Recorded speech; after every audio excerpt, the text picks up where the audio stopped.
Hello दोस्तों, कैसे हो आप सभी का स्वागत है मेरे यूट्यूब चैनल पर एक और नई वीडियो के साथ। तो आज आपको मैं इस वीडियो में दोस्तों आरपीएफ एसआई कांस्टेबल से संबंधित एक प्रैक्टिस सेट कराने वाला हूं, जिसमें दोस्तों आपको जीके जीएस के क्वेश्चन देखने को मिलेंगे। तो दोस्तों आप कृपा करके इस वीडियो को पूरा एंड तक जरूर देखना है और दोस्तों कमेंट करके आपको बताना है कि आपकी आरपीएफ एसआई कांस्टेबल की तैयारी कैसी चल रही है और आपने हिंदी प्रश्न में से कितने प्रश्न सही किए हैं। तो चलिए दोस्तों बिना किसी देरी के वीडियो को शुरू करते हैं। आपका पहला प्रश्न है, भारत और बांग्लादेश की सीमा किस दिशा में है। यानी दोस्तों जो भारत और बांग्लादेश की सीमा है यानी कि बॉर्डर, वो दोस्तों किस दिशा में है ये आपको बताना है। तो आपका इसका राइट आंसर होगा ऑप्शन सी दोस्तों, पूर्व में है भारत और बांग्लादेश की बॉर्डर सीमा। और दोस्तों उसकी लंबाई कितनी है ये आपको कमेंट करके बताना है। अगर नहीं पता हो तो दोस्तों मैं आपको बता देता हूँ, 4 या 96.7 किलोमीटर दोस्तों आपकी बांग्लादेश और भारत के बॉर्डर सीमा की लंबाई है। तो चलिए चलते हैं अगले प्रश्न की ओर।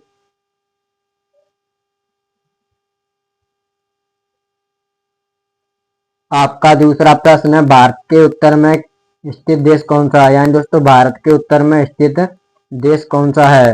तो आपका इसका राइट आंसर है ऑप्शन ए भूटान। जो दोस्तों आपका भूटान देश है वो भारत के उत्तर दिशा में स्थित है। तो चलिए चलते हैं अगले प्रश्न की ओर।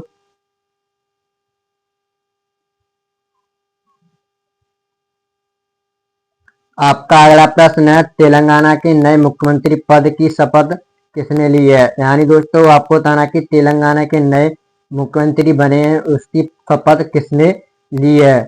तो आपका इसका राइट आंसर होगा ऑप्शन सी अनुमल्ला रेवंत रेड्डी ने जो दोस्तों तेलंगाना के नए मुख्यमंत्री पद की शपथ ली है। तो चलिए चलते हैं अगले प्रश्न की ओर।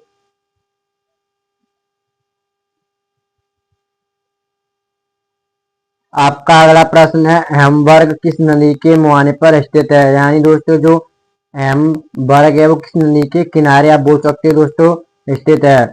तो आपका इसका राइट आंसर होगा ऑप्शन ए एल्ब। दोस्तों एल्ब नदी है उसके किनारे पर हेमबर्ग स्थित है। तो चलिए चलते हैं अगले प्रश्न की ओर।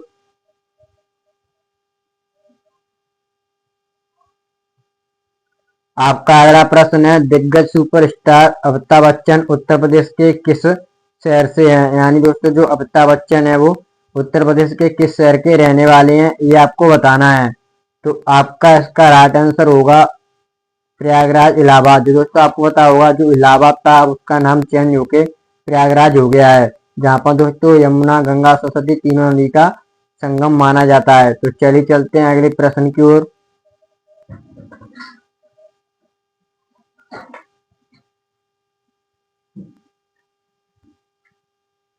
आपका अगला प्रश्न है, निम्नलिखित में से कौन सी तमिलनाडु की सबसे ऊंची चोटी है। अब आपको बताना दोस्तों तमिलनाडु की सबसे ऊंची चोटी कौन सी है, उसका आपको नाम बताना है और उसकी आपको दोस्तों लंबाई भी बतानी है।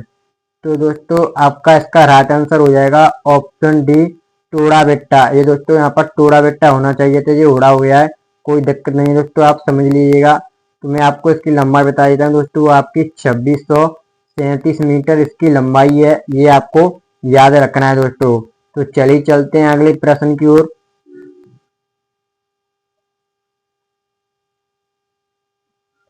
आपका अगला प्रश्न है, 2011 की जनगणना के अनुसार भारत का जनसंख्या घनत्व प्रति वर्ग किमी में कितना था। यानी दोस्तों आपको बताना है कि जो 2011 की जनगणना हुई थी उस टाइम भारत की जनसंख्या का घनत्व आपको प्रति किलोमीटर में आपको बताना है कितना था। तो आपका इसका राइट आंसर है ऑप्शन ए 382 प्रति वर्ग किमी। दोस्तों जब 2011 की जनसंख्या हुई थी उस टाइम इतना घनत्व था भारत का। तो चलिए चलते हैं अगले प्रश्न की ओर।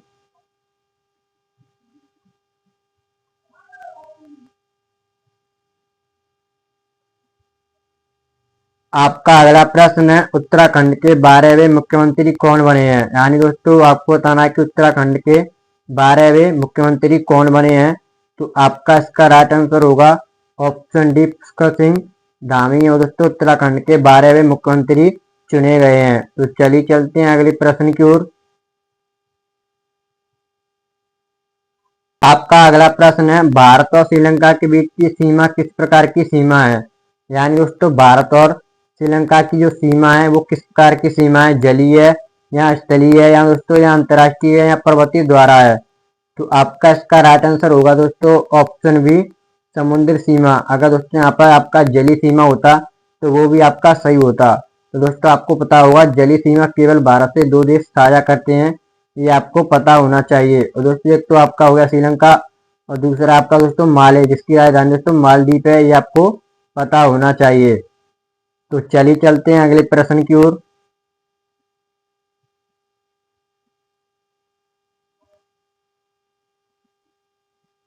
आपका अगला प्रश्न है चाणक्य चैट पुस्तक निम्नलिखित में से किसने लिखी है। यानी दोस्तों जो आपकी चाणक्य चैट पुस्तक है वो किसके द्वारा लिखी गई है, ये आपको बताना है। तो आपका इसका राइट आंसर है ऑप्शन ए, अश्विन सांगी। जो दोस्तों अश्विन सांगी है, इनके द्वारा चाणक्य चैट पुस्तक लिखी गई है। ये दोस्तों आपकी 2011 में प्रकाशित हुई थी, ये आपको पता होना चाहिए दोस्तों। ये आपके मोस्ट इंपोर्टेंट याद रखने योग्य फैक्ट होते हैं। तो चलिए चलते हैं अगले प्रश्न की ओर।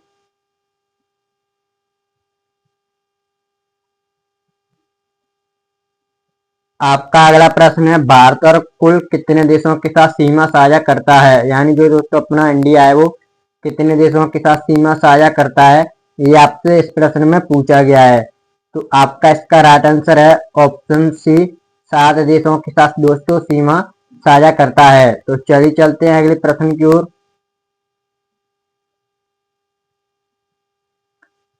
आपका अगला प्रश्न है गुप्त वंश का संस्थापक कौन था। यानी दोस्तों आपसे पूछा जा रहा है कि गुप्त वंश का संस्थापक किसे माना जाता है। तो आपका इसका राइट आंसर होगा ऑप्शन सी, श्रीगुप्त। अगर दोस्तों आपसे वास्तविक संस्थापक पूछा जाए तो वो दोस्तों आपका चंद्रगुप्त होंगे, दोस्तों जिन्हें वास्तविक फाउंडर ऑफ गुप्त वंश का माना जाता है। और दोस्तों श्रीगुप्त का आपसे शासनकाल पूछा जाता है तो इनका दोस्तों आपका 240 से 280 BC तक था इनका दोस्तों शासनकाल। तो चलिए चलते हैं अगले प्रश्न की ओर।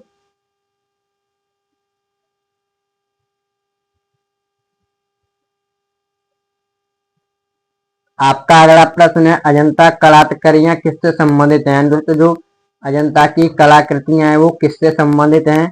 तो आपका इसका राइट आंसर होगा दोस्तों ऑप्शन डी, गुप्त काल से। और जो दोस्तों आपकी अजंता की गुफाएं यहाँ दोस्तों आपकी एलोरा गुफाएं वो कहाँ पर हैं, तो वो दोस्तों आपकी महाराष्ट्र में स्थित हैं, ये आपको पता होना चाहिए। तो चलिए चलते हैं अगले प्रश्न की ओर।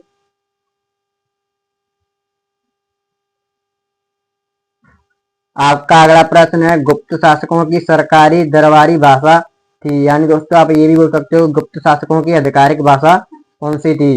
तो आपका इसका राइट आंसर है ऑप्शन डी, संस्कृत थी वो दोस्तों गुप्त शासकों की सरकारी या दोस्तों आधिकारिक भाषा थी। तो चलिए चलते हैं अगले प्रश्न की ओर।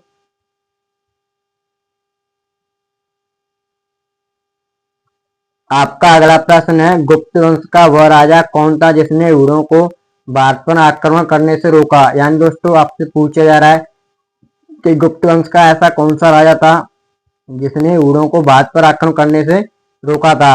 तो आपका इसका राइट आंसर है ऑप्शन सी, स्कंदगुप्त।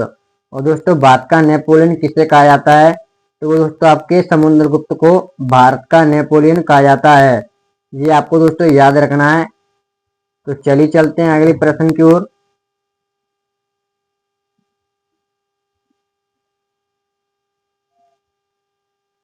आपका अगला प्रश्न है प्राचीन भारत के एक महान शिक्षा केंद्र विक्रमशिला महाविहार की स्थापना किसने की थी। तो आपका इसका राइट आंसर होगा दोस्तों ऑप्शन ए, कुमार गुप्त ने। जो दोस्तों विक्रमशिला तक्ष विद्यालय था उसकी स्थापना कुमार गुप्त ने की थी। तो चलिए चलते हैं अगले प्रश्न की ओर।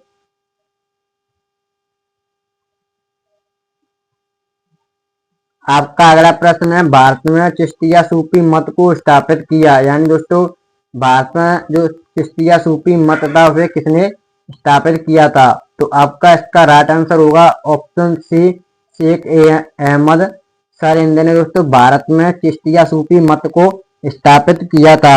तो चलिए चलते हैं अगले प्रश्न की ओर।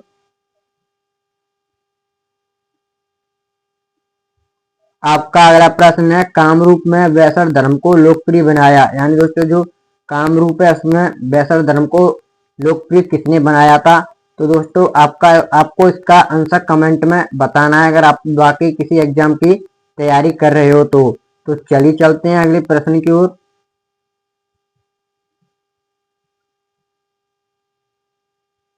आपका अगला प्रश्न है शिल्पपादि कर्म का लेखक कौन था। यानी दोस्तों आपसे पूछा जा रहा है कि जो शिल्पपादि कर्म का लेखक है उसे किसने लिखा था। तो आपका इसका राइट आंसर होगा ऑप्शन ए इलागोवे दिगल। तो चलिए चलते हैं अगले प्रश्न की ओर।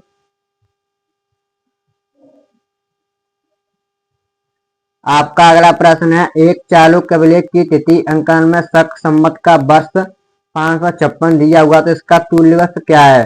तो आपका इसका राइट आंसर है ऑप्शन बी 499 ईस्वी।